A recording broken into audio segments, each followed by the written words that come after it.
안녕하세요, 이기리십니다. 오늘은 픽셀 6를 리뷰해 보려고 하는데요. 안드로이드의 희망이죠. 최근 픽셀 7이 출시되었습니다. 박지성 선수도 사용하신다고 하던데 안타깝게도 한국 출시가 불발되었어요. 근데 그렇다 보니까 픽셀 6가 오히려 가격적인 장점을 가지고 메리트 있는 폰이 되었습니다. $599에 출시된 이 핸드폰이 지금 $359 정도까지 내려왔고요.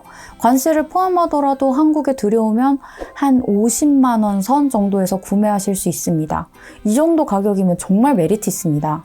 외관부터 설명드리겠습니다. 제품을 보시면은 굉장히 독특하게 생겼죠. 카툭티가 엄청 심한데요. 갤럭시와는 다르게 카툭티를 이렇게 해결했습니다. 바 디자인이라고 하는데요. 이렇게 튀어나와 있어서 한 손으로 잡았을 때 손이 이렇게 딱 걸립니다. 엄청나게 호불호가 있을 것 같은 디자인인데요. 저는 개인적으로 되게 만족했습니다. 미래적인 느낌도 있고 만약에 여기에 애플 로고가 있었다? 그러면 오히려 사람들이 열광했을 법한 그런 디자인이라고 생각합니다. 거기다가 케이스를 끼우면은 이 부분을 이렇게 플랫하게도 쓸 수 있어요. 핸드폰은 전체적으로 크고 무겁습니다. 개인적으로 작은 핸드폰을 선호해서 애플 미니를 메인으로 쓰고 있는 저한테는 좀 크고 무거웠어요. 그런데 애플에서도 이제 작은 핸드폰 출시를 점점 없애가는 추세이기 때문에 단점으로 보기는 좀 어려울 것 같아요. 픽셀 6 모델은 갤럭시 22와 경쟁하는 모델인데요.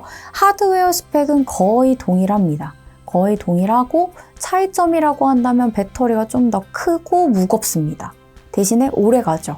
CPU 관점에서 보면 굉장히 특별하고 기념비적이기 때문에 그 내용은 뒤에서 따로 다루도록 하겠습니다. 장점부터 말씀드릴게요. 장점은 가격과 빠른 안드로이드 업데이트입니다. 구글에서 만든 핸드폰이기 때문에 안드로이드 업데이트가 가장 빠릅니다. 그래서 이번 안드로이드 13도 가장 먼저 받아서 사용해 볼 수 있었고요. 다음 업데이트도 마찬가지겠죠. 그래서 이렇게 최신 기능들을 먼저 받아서 사용해 볼 수 있는 점은 정말 장점이라고 할 수 있습니다. 그 다음으로 단점을 말씀드릴 텐데요. 단점은 통화입니다. 되게 크리티컬한 단점인데 한국에 정식 출시가 안 되다 보니 VoLTE가 안 돼요. 그래서 통화할 때는 3G를 사용하게 됩니다. 그렇다 보니까 엄청 끊어지고 제가 SKT를 사용해서 2주 정도 실사용을 해봤는데 통화가 엄청 불편했어요.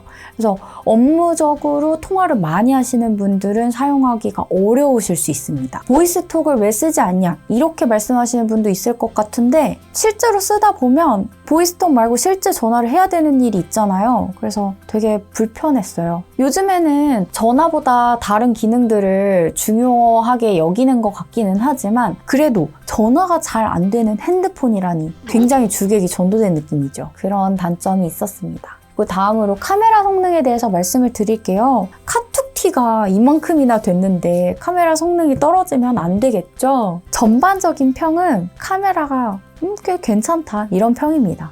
제가 자체적으로 아이폰이랑 이렇게 비교해서 블라인드 테스트를 진행해 봤는데 실제로 꽤 비슷했고요. 다른 점을 꼽자면 조금 더 샤프한 느낌이 있었고 상황에 따른 기복이 약간 있다. 그런 점이 좀 특징이었고요. 대신에 사진을 딱 찍었을 때는 별로인 것 같았는데 갤러리에 들어가서 보면 생각보다 잘 나왔는데? 이런 경우가 좀 있었어요. 보면은 자동 보정이 되는 것 같더라고요. MKBHD에서도 픽셀 시리즈 리뷰를 하면서 이런 말을 했어요. 하드웨어에 문제 있어? 소프트웨어로 풀어. 구글의 아이덴티티를 굉장히 잘 나타내는 말인 것 같은데요. 그래서 그런지 사진의 자동 보정도 굉장히 잘 되는 느낌이었습니다. 아까 장점으로 빠른 업데이트를 꼽았는데요. 하드웨어는 한 세대 뒤처지지만 최신 소프트웨어를 사용하기 때문에 쓸 수 있는 최신 기술들을 소개해드리도록 하겠습니다. 첫 번째 신기능입니다. 맵 라이브 뷰예요. 맵에서 내 친구가 어디에 있는지 바로 확인할 수 있습니다. 카메라를 보시면 왼쪽에 있다고 보이고 카메라를 왼쪽으로 돌리면 저기 아이콘으로 표시가 되네요. 그리고 뛰어오는 게 눈으로 확인할 수 있습니다. 두 번째 기능은 모션 카메라인데요. 그 중에 액션 펜이라는 기능입니다. 달리는 와중에 딱 필요한 순간을 캡처합니다. 그리고 생동감 있게 보정을 해주죠. 밤에도 이렇게 보정이 됩니다. 다음은 롱 익스포저인데요. 우리가 아는 장노출이 맞고요. 삼각대 없이도 장노출을 찍을 수 있습니다. 번째 기능은 포트레이트 라이트예요. 피사체를 설정하고 조명 방향을 마음대로 조정할 수 있습니다. 이렇게. 네 번째 기능은 매직 이레이저입니다. 저기 보시면은 섬이 보이죠? 저 섬을 한번 지워볼게요. 짜잔! 다음 기능은 콜 라이브 캡션입니다. 전화가 왔을 때 들을 수 없는 상황에서도 상대방이 무슨 말을 하는지 텍스트로 바로 확인이 가능합니다.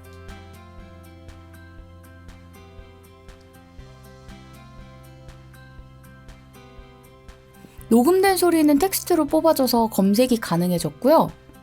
저렇게 원하는 키워드를 입력하면 녹음 파일 안에서 해당 키워드의 위치를 바로 찾아줍니다. 핸드폰 사용 중에 그 어떤 화면이라도 사진, 텍스트 등 아무거나 복사가 가능해졌습니다.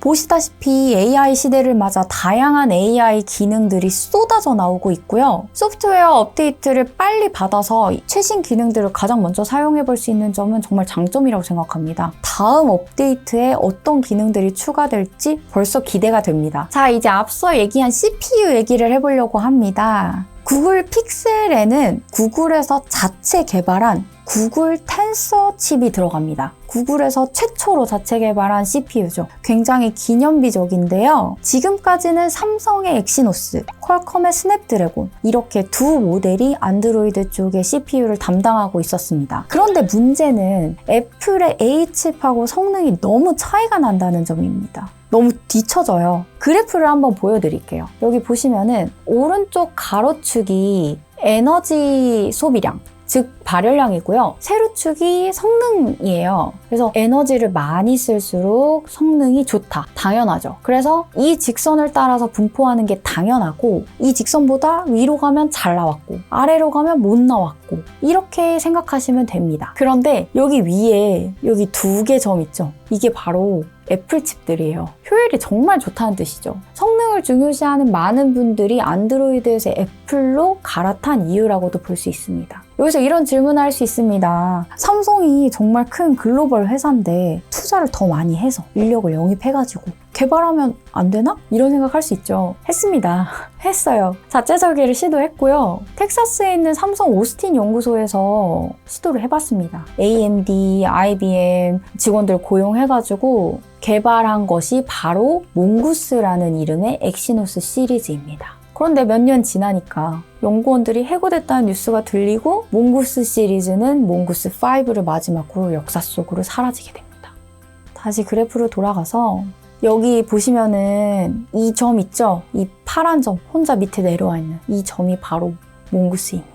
이러던 와중에 작년에 구글이 처음으로 설계해서 내놓은 칩이 바로 구글 텐서입니다. 이름에서 드러나듯이 AI 기능을 타겟팅한 설계라고 볼 수 있어요. 통상적인 성능은 엑시노스나 스냅드래곤 수준이랑 비슷합니다. 그런데 첫 번째 모델이 이 정도라면 다음에 나올 모델들이 정말 기대가 되죠. 그리고 앞에서 말씀드렸다시피 AI 기능들이 계속해서 확대되고 늘어날 텐데 구글 텐서는 처음부터 이 AI 기능을 타겟팅해가지고 설계했다고 합니다. 그러니까 더 가능성이 크다고 볼 수 있겠죠. 과연 애플의 독주를 막을 안드로이드의 희망이 될지 같이 지켜보시면 좋을 것 같습니다. 정리하자면 지금 픽셀 7 한국 출시가 불발되었고 그리고 블랙 프라이데이가 다가오고 있는 지금 만약에 픽셀 6를 보고 계시다가 가격이 350불 선이다. 그러면은 구매하시는 메리트가 정말 있다고 생각합니다. 특히 신기술에 관심이 많은 분이시라면 꼭 추천드립니다.